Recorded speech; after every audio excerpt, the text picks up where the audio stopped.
Good morning, everyone. Today we're going to talk about additions to cast partial dentures. In many cases, lots of people they wondering how we can add extra teeth to cast partial denture where the abutment teeth have been recently lost or extracted. And some people don't bother. They don't want to bother adding. They'd rather just throw away the cast partial and get a new cast partial after post-extraction sites have adequately healed. But in other cases, people would like to provide additions because it is less costly, it's more affordable than just paying for a new cast partial. And therefore, lots of people, more and more, actually daily, people come in and say, okay, you know what, I've lost another tooth or it had been extracted by my dentist. I need an addition. Can you add a tooth to my partial? And most of the time you can, and sometimes you can't. It really depends on the case, and it must go through a case-by-case assessment.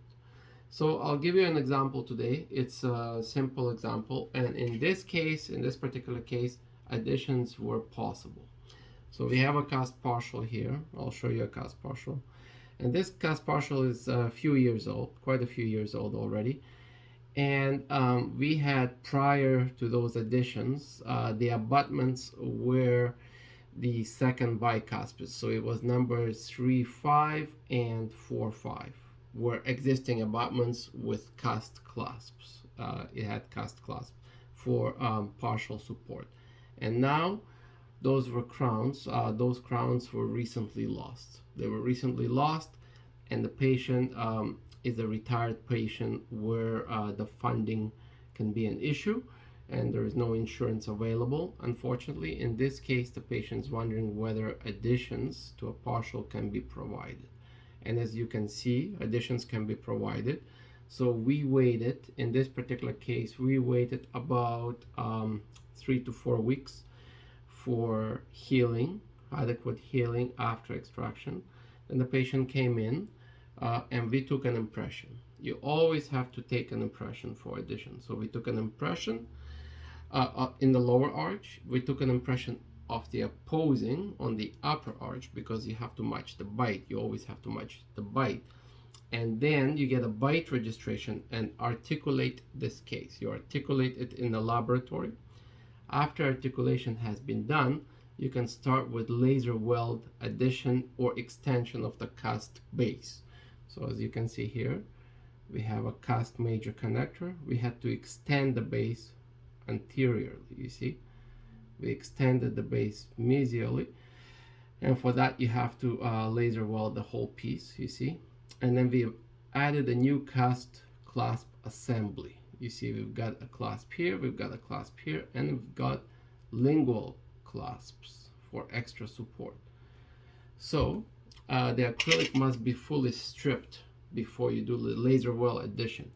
And after that, you have to build up new acrylic. Either you can do it with a cold cure option or you can heat cure, which is more cost prohibitive and more complicated. In this particular case, we've done cold cure option addition.